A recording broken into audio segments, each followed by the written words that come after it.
Welcome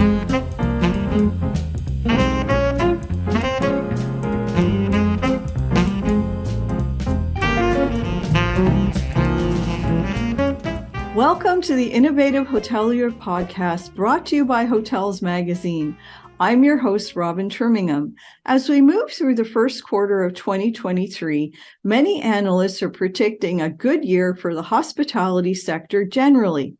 But is that going to be the case for all hotels and all hotel business categories? My guest today, Amy Infante, the founder and CEO of GitGo, interacts with hotel operators and corporations of all sizes, and she has an insider's perspective regarding how the current economic situation is impacting corporate booking trends.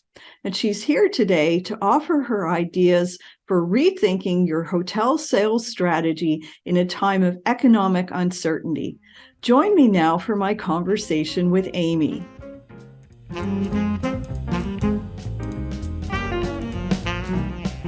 Welcome, Amy. It's great to chat with you today.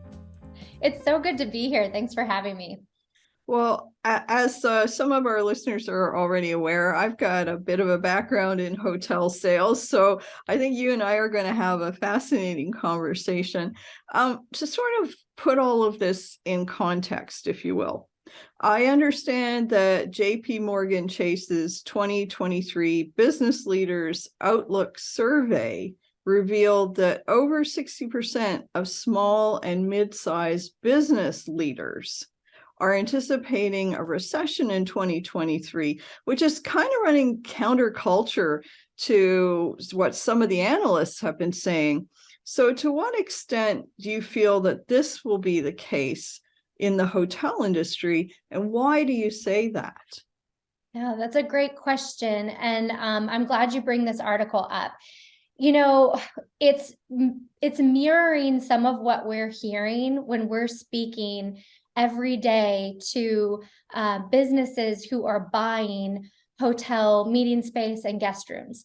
So that's what our company GitGo does day in and day out. We're speaking with thousands of customers of our hotel community.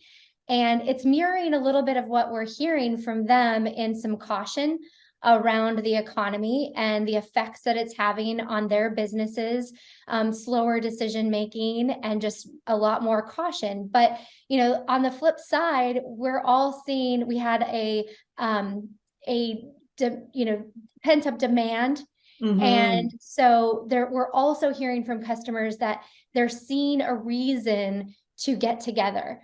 You know, with remote work more prominent, they're, having more reason to get their teams together, and meeting in a hotel space and having some travel in is important to them. So it's balancing out a little bit right now.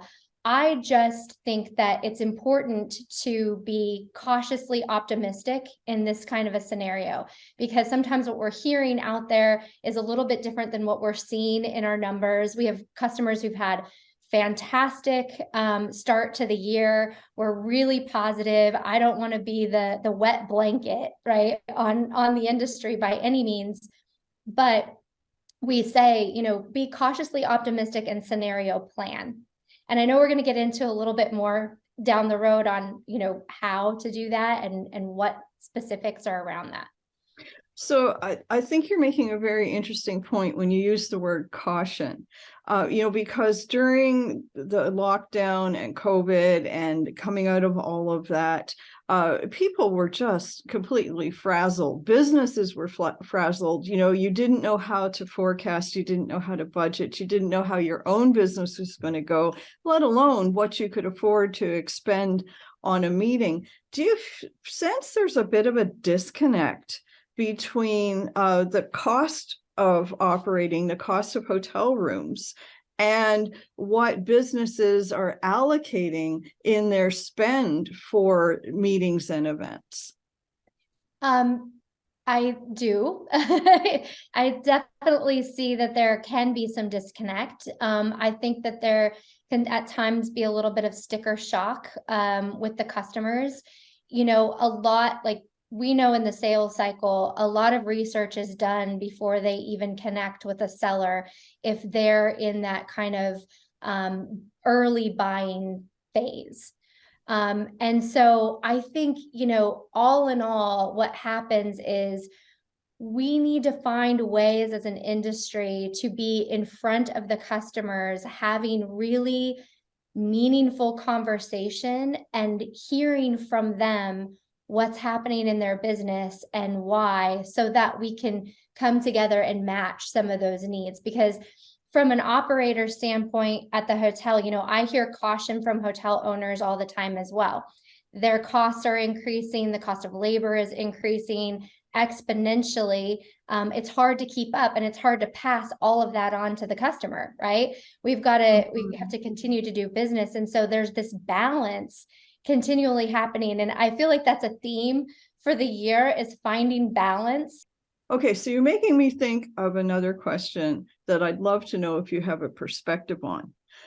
Once upon a time in the land before COVID, every single hotel that did meetings and events and business travel, they had a certain level of customer base on the books that renewed contracts every year or rolled over every year.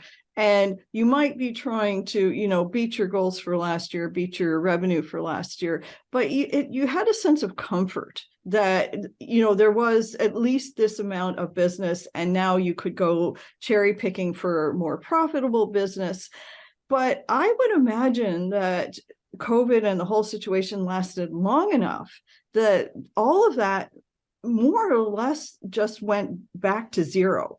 And we have to have a total reset here of all of the business travel and the meeting and event business. You were talking about pent-up demand, which I agree is a thing. There's definitely a pent-up demand for meetings and events, and to some degree in business travel. How in the world would you suggest that a hotel approach figuring out what level of all of this is back to business as normal? This is our base of business travel and meetings and events, and how much of it is just sort of a little surge of pent-up demand? Yeah, that's a great question. So part of me wants to be a little bit pessimistic and say we got ourselves into that mess a little bit by not being proactive enough through, I was screaming from the rooftops in 2019 about proactive sales, and was getting a lot of resistance because of the volume. And we don't have the ability to be proactive because we're dealing with the things that are just coming in. And I think that becomes a root of an issue of why we have fewer insights around the B2B customers in particular, and what's really going on in their world, to understand, okay, this group of customers has a change and a shift. It's very micro climate, right? Then looking at it from a macro level. And that's where I feel like there needs to be a balance, right? Obviously, we all need to look and listen to the economists. I do not claim to be an economist by any means.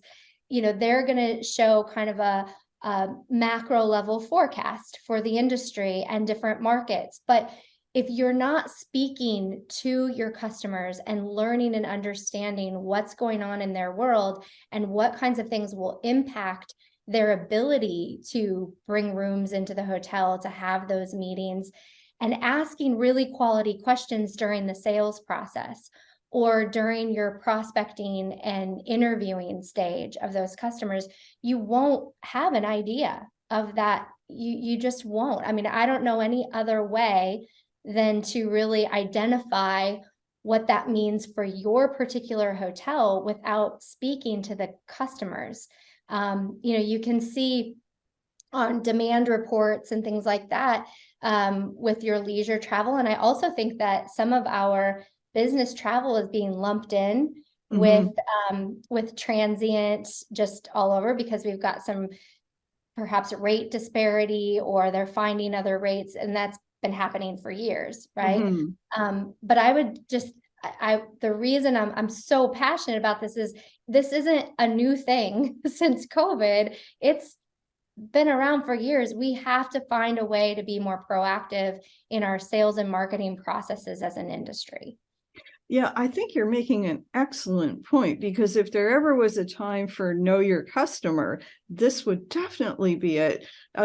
Because in the case of meetings, for example, there's a world of difference between a let's have an offsite incentive learning sort of session and, oh, this is a quarterly board meeting, and under SEC rules, a certain number of times per year, we must meet face to face. I mean, those are two completely different animals, but in the booking system, they can look entirely similar if you haven't done your investigation properly. Absolutely. I know that you really recommend that small and mid-sized hotel operations take a very measured view of the landscape going forward. Why do you say that in particular? Well, and I would say it's not just the small to mid-sized operators. It's all operators of properties. I mean, we work with brands and chains, management companies with very varied portfolios, and then individual hotel owner operators. And I think this is impactful for everyone, no matter what type, size hotel you are, that you really understand what's happening around you in your market. It is just it's simple. Know your market, know your customer. And I think you have to do that not just by, it's simple, yet we have to have process around it in order for that to be sustainable and to ensure that we're getting the right kinds of information that can help you forecast and understand the business happening. I totally agree with you. So, what's your advice for understanding how these general economic fluctuations in your market impact your hotel sales and revenue? I guess what I'm trying to ask here is, in short, is there any way to recession-proof your operation, in your opinion? Well, I think that there's always industries and companies and situations where people can benefit from a downturn. There's, for example, during COVID, a lot of our customers really won by going after the medical industry and traveling nurses and, that type of business. And then coming out of sort of that period of crisis, it was project-based business that was real construction crew. Our economy hotels really benefited from that. Our extended stay partners really benefited from that, but even mid-scale hotels did. And so I would encourage everyone to really look at the type of demand generators in the market, who's going to win, who's going to be affected, and what types of things you can do being proactive in your outreach. The other thing I will say is why this is so tricky in our industry is our customers are wide and vast, right? And sometimes when you have a downturn, like for example, during COVID, when business travel nearly halted, leisure travel came back quickly, and it changed the mix for a lot of hotels. It changed the mix of their business and what they were used to. So I think it's really important to scenario plan around this. And your first kind of your front line, so to speak, to getting that information is your sales and marketing team, the team that can go out and have conversations. One of my coaches who I absolutely adore in the entrepreneurial space, her name is Angelique Ruers. She coined the phrase "conversations create cash." And I believe that 100%. So we need to be having those types of conversations with customers, but also your research in your backyard. Read up what's happening in the market, what demand generators are shifting, what new business is coming in, because those are the things that are going to feed the opportunity for you in the future. And it happens a lot further out than what most realize. So, we have a white paper out called the Rule of 7+. What it means is that, and this was true even during COVID, we had customers 7 months prior to them even engaging with us, really engaging, like talking about a real piece of business and some real opportunity. It was a 7-month cycle of conversations, emails, social media, impressions with those customers. And then they were like, you know what? Okay, yeah, we have business coming in the second quarter. And that's, we've got to be way more ahead of when we think, because the booking window is different than the buying cycle. Yeah, you're absolutely right. And the sales cycle has definitely changed as a result of all of this. I'm a big believer in going to visit customers and simply saying to them, hey, I realize that you're not thinking about doing anything today, but what about, next quarter? What about next year? I'd be really thrilled to chat with you about next year. Right. And really just, there's no such thing as a bad, well-priced piece of business. So you can book something 2 years out as long as you work with your director of revenue and you've really got the thing costed properly. Absolutely. It's about communication both ways between, having that commercial strategy for the hotel and making sure that the sales and marketing team are in tune and understand that so that they can, feel very confident going out there proactively and having conversations. A lot of it, I look at it as it's research. When you're prospecting, you're really researching. You're qualifying, but you're having interviews, so to speak. Yeah, no, that's a great attitude to have. Let's change the conversation a little bit here. I understand that you're on the sales advisory board of the Hospitality Sales and Marketing Association International. Can you talk to me about your work with them a little bit and how you're working to provide hospitality professionals with tools and insights and things to help with the sales funnel and inspire marketing generally, I guess? Yeah, so I've had the pleasure of being on the sales advisory board since 2019.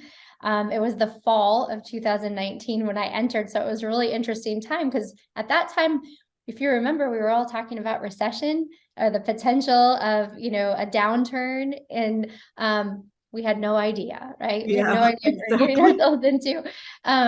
But I have so much respect for HSMAI because I think they really do a great job of listening to the industry and understanding the needs, the challenges of the sales and marketing and revenue optimization disciplines in particular in the industry. And what we try to do is exactly what you said, provide some tools, some guidance, best practices, templates, and things that the industry can apply that are not, so complicated that it becomes overwhelming, right? You can go out and you can hire really expensive consultants in the industry to give you tools and things like that. But sometimes they just need a place to go and pull that information. So we do that on the sales advisory board. I'm really proud to be co-chairing a committee this year that's it's a work group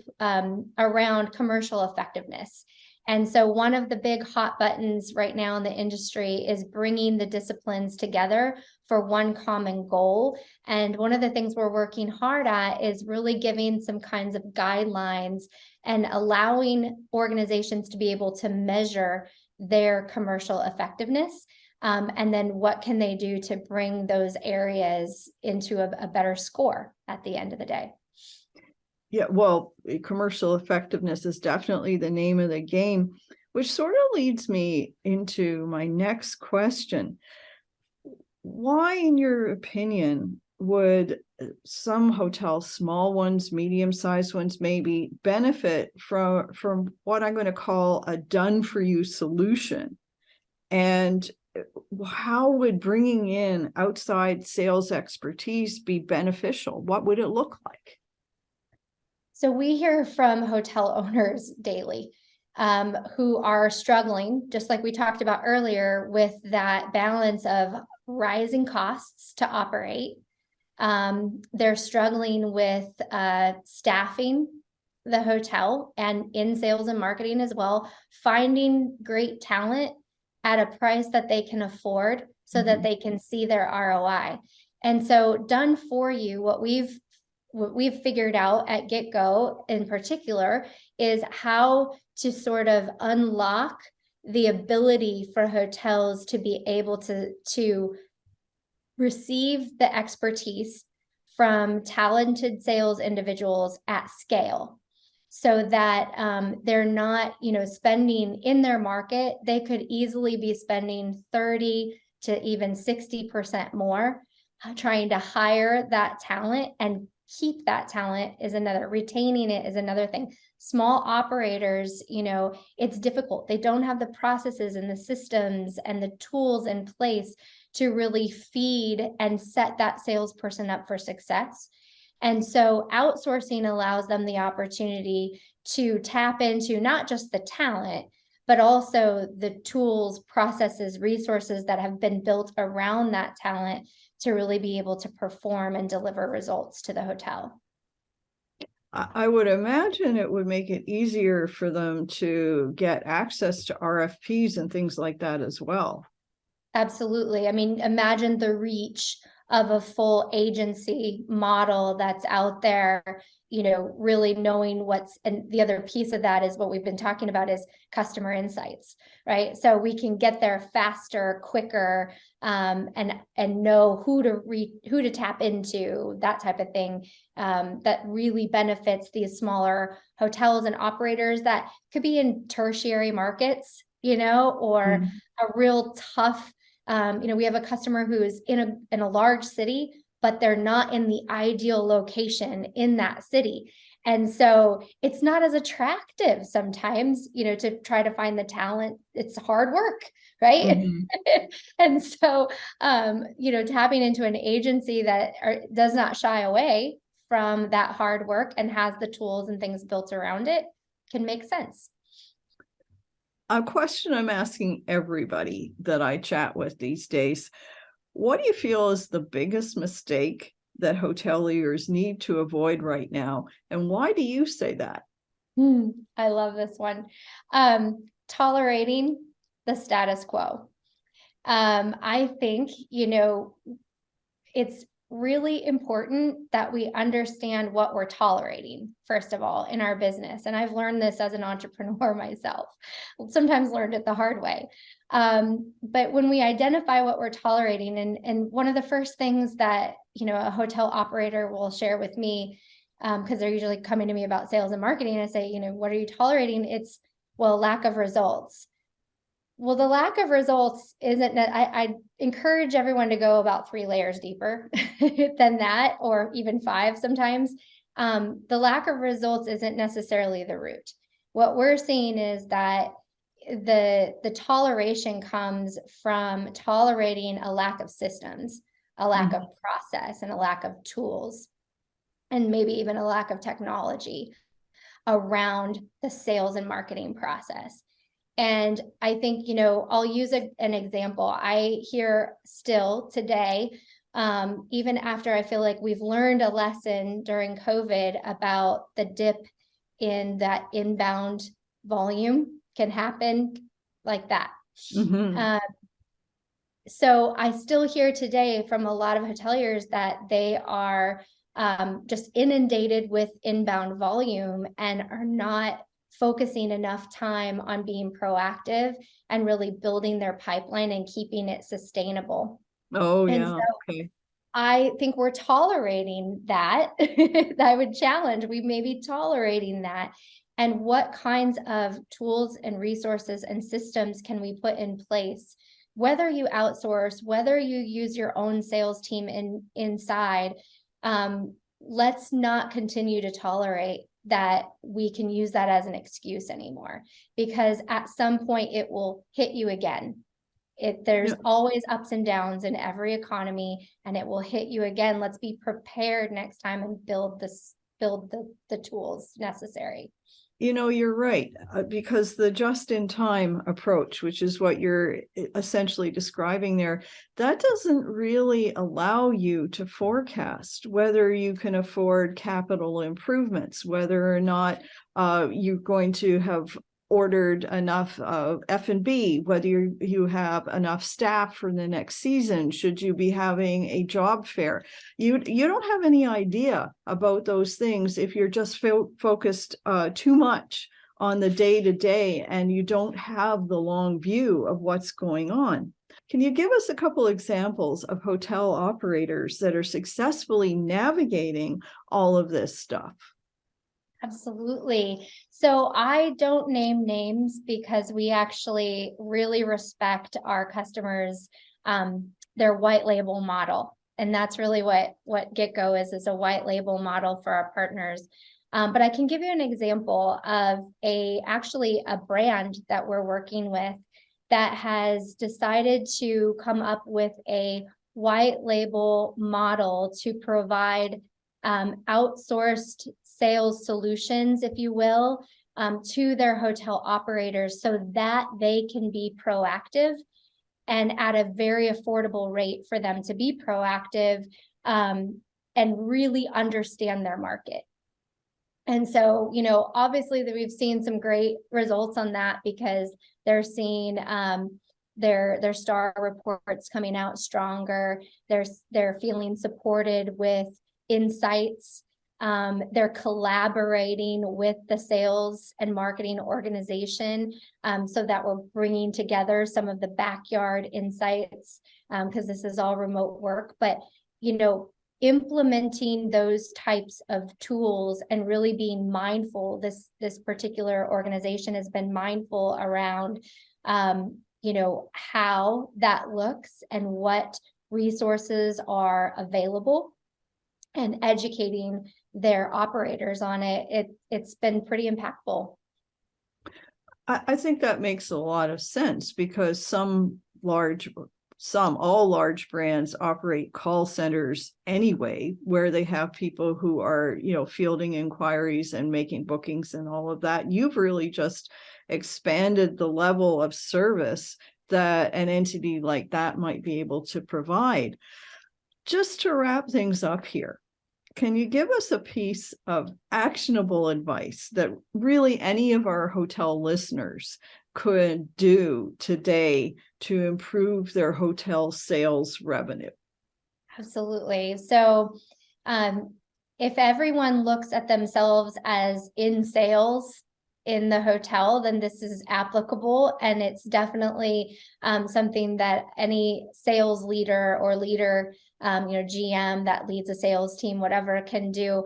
I think it's about arming your sales organization with good quality questions, meaningful conversation starters to gather the insights that you need at the business level to be able to help you forecast and really understand what's going on in the market.